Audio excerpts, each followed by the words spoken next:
14 tanks shouldn't matter. Not on a 1,000-kilometer front. Not against an army with thousands of armored vehicles. Not in a war dominated by drones, mines, and artillery. And yet, one British tank keeps showing up at the center of Russian failures. Not everywhere. Not always, but in the sectors where it's been reported and fielded, it keeps appearing inside the logic of why Russian armored pushes stall.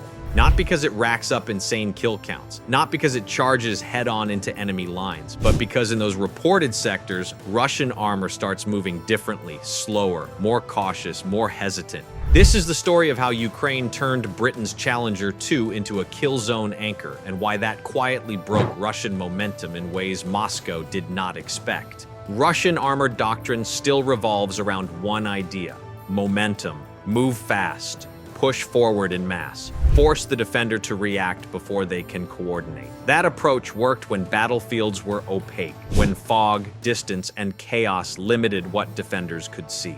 Ukraine is not that battlefield. Today, the ground is watched continuously. Cheap drones hover above roads, tree lines, and valleys. Thermals cut through smoke, fog, and darkness. Artillery waits pre-registered on likely routes. And that means modern armor doesn't die because it's weak. It dies because it stops. This is the sequence that keeps repeating across the front. The lead vehicle is hit. The rear vehicle is hit. The column freezes. Once that happens, nothing behind matters. The vehicles in the middle can't maneuver. They can't reverse fast enough. They can't see who's shooting them. At that moment, the battle is already over, even if only one or two vehicles have been destroyed. Drones lock the column in place. Artillery begins walking fire down the road. FPV drones pick off immobilized vehicles one by one. What looked like mass turns into congestion. What looked like power turns into a traffic jam. This isn't theory, it's one of the most common patterns visible in repeated frontline footage and analyst write-ups. Once a column is fixed in place, it becomes targetable in layers, and this is where the Challenger 2 enters the story.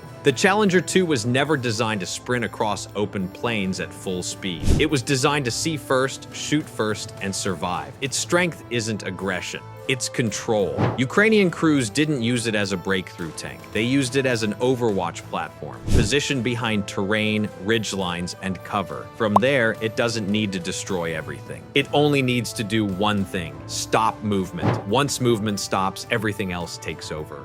Here's the important distinction most people miss. The Challenger 2 didn't become valuable because of how many vehicles it destroyed. It became valuable because of what it caused. Columns slowed down. Routes became dangerous. Russian units avoided certain approaches entirely. That's not a statistic. That's a behavioral shift. And behavior is what wins campaigns. When the UK announced it would send just 14 Challenger 2 tanks in early 2023, many analysts dismissed the move. 14 couldn't change the war, 14 couldn't hold ground, 14 couldn't replace losses. All of that was true, but none of it mattered.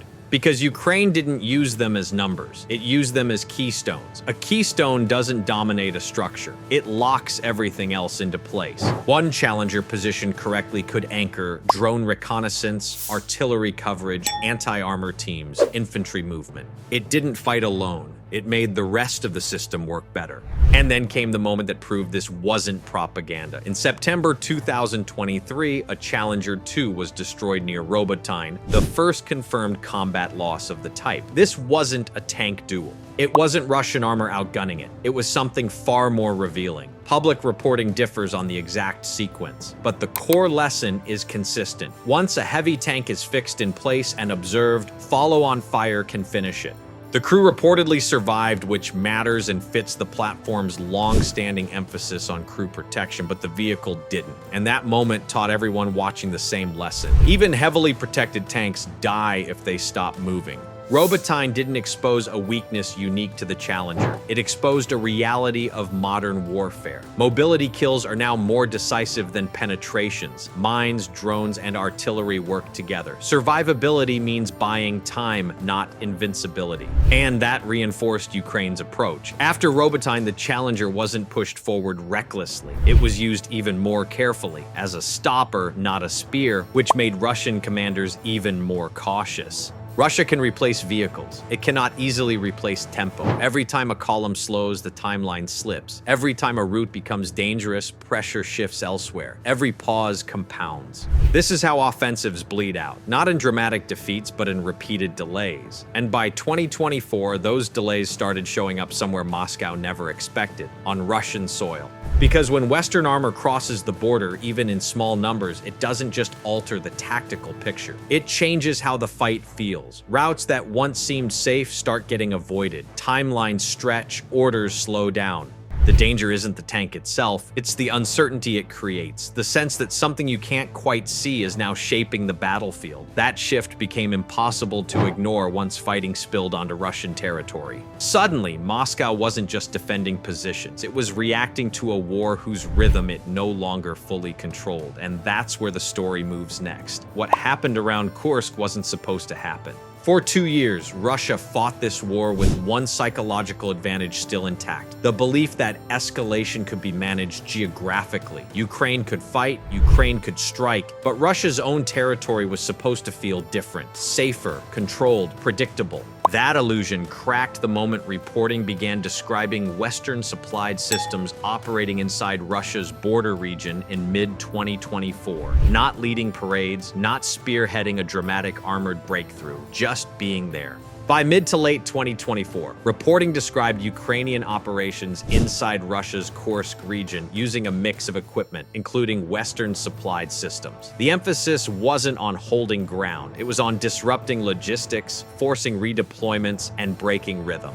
And that's where the Challenger 2 story fits, even when it isn't physically present. Because modern armored warfare isn't just about where a tank fires, it's about what it forces the enemy to assume. Russian planners suddenly had to consider a new possibility. That Western-style kill zone logic wasn't confined to Ukrainian soil anymore. That any movement near the border could be watched. That any column could be shaped, slowed, or trapped before it even realized it was being targeted. This matters because Russia's doctrine depends on tempo. Russian armored operations are built around momentum. Push fast, keep moving. Don't give the defender time to build a picture. Don't allow hesitation. Once tempo is lost, coordination suffers, and everything downstream becomes harder. Kursk disrupted that. Ukrainian forces didn't need to destroy large formations there to have an impact. They only needed to create uncertainty. When supply routes come under threat, units pull back. When rear areas feel exposed, commanders hesitate to commit reserves. When the border stops feeling like a buffer, pressure spreads sideways.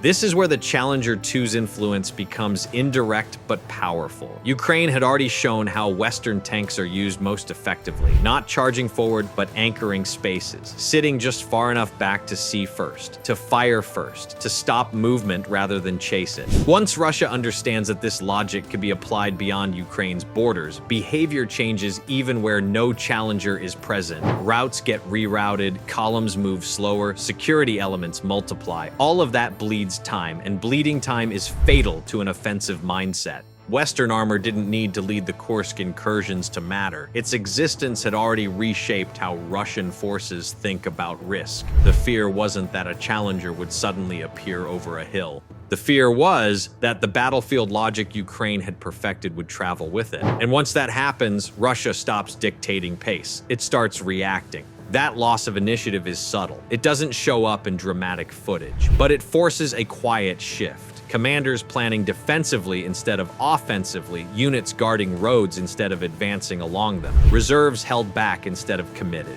This is what people miss when they count tanks instead of effects. 14 Challenger 2s were never meant to win a war. They were meant to teach a lesson. And the lesson is this: once tempo belongs to the defender, armor doesn't need mass to matter. It only needs to shape movement. But that lesson was learned the hard way earlier, not in Kursk, but near a small village in southern Ukraine. A place where even heavily protected tanks proved how unforgiving the modern battlefield has become. That's where the story turns next. The clearest proof of how unforgiving this battlefield has become came earlier, far from Kursk, near a village most people outside Ukraine had never heard of: Robotyne. In September 2023, footage emerged showing the first confirmed combat loss of a Challenger 2 tank. Headlines moved fast, critics jumped faster. For some, it became proof that Western tanks were overrated. For others, it was seized as propaganda. But that framing completely misses what actually happened. This was not a tank duel. It was not a failure of British engineering. And it was not a case of Russian armor outgunning Western armor. It was a lesson in how modern battlefields kill even the best machines.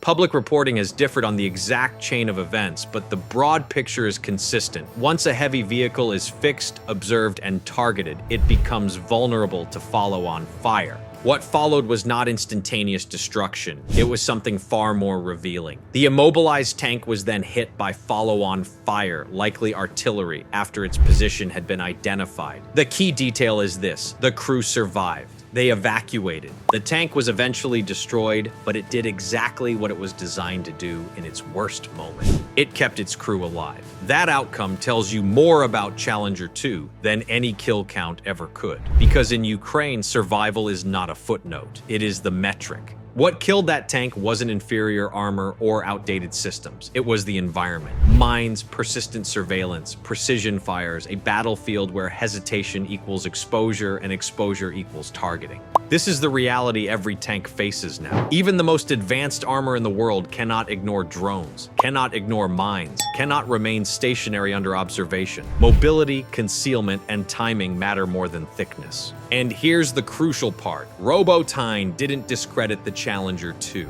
It validated the doctrine Ukraine was already building around it. Ukrainian commanders didn't respond by pulling the tanks from service. They responded by changing how they were used. Challenger 2s were increasingly positioned further back, used as overwatch, integrated more tightly with drones, deployed only when the terrain, timing, and information advantage were already in Ukraine's favor.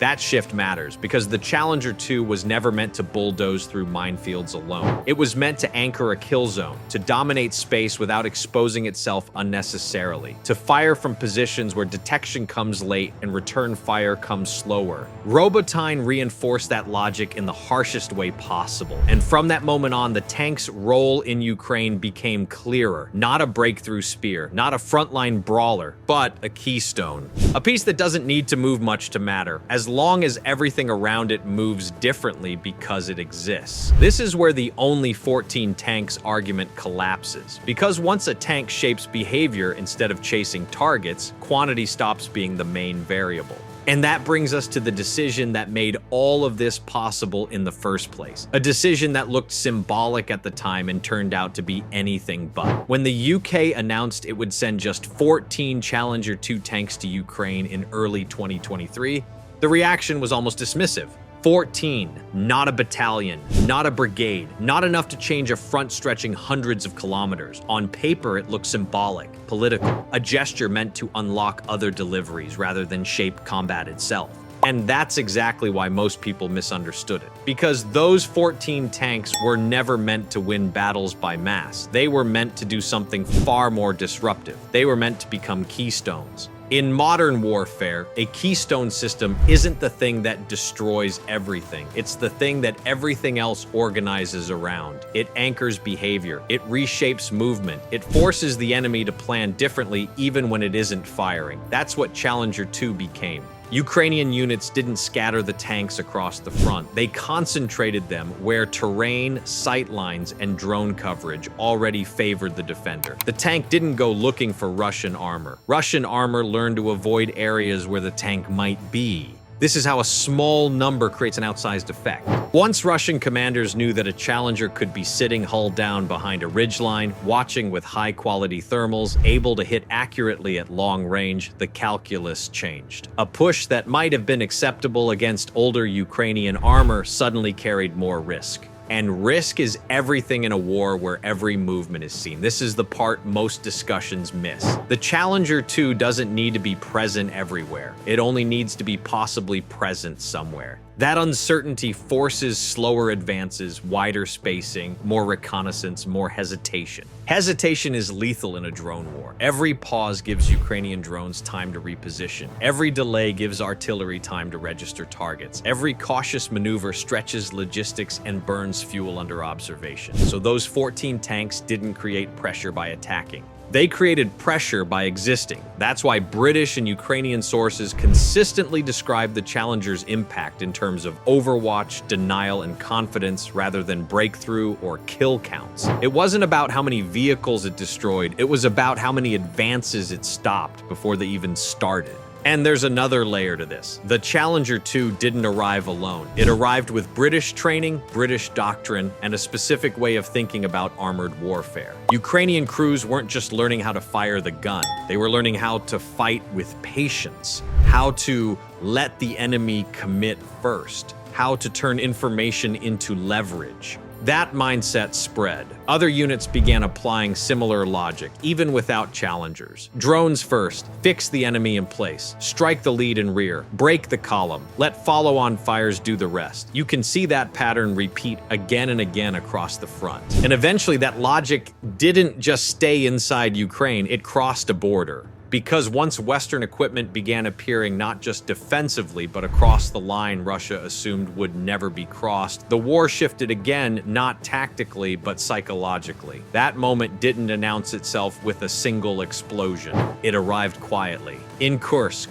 Kursk was never about territory. It wasn't about holding ground, breaking defenses, or proving that Ukraine could suddenly operate deep inside Russia with overwhelming force. What made Kursk different was simpler and far more unsettling for Moscow. It showed that the rhythm of the war was no longer exclusively Russian. By mid-2024, reporting from Ukrainian and international outlets described Ukrainian forces operating inside Russia's Kursk region, using a mix of domestically produced systems and Western-supplied vehicles. Not leading with heavy armor, not charging in columns, but moving in ways that felt unfamiliar to Russian planners. Careful, selective, timed, and that's the key point.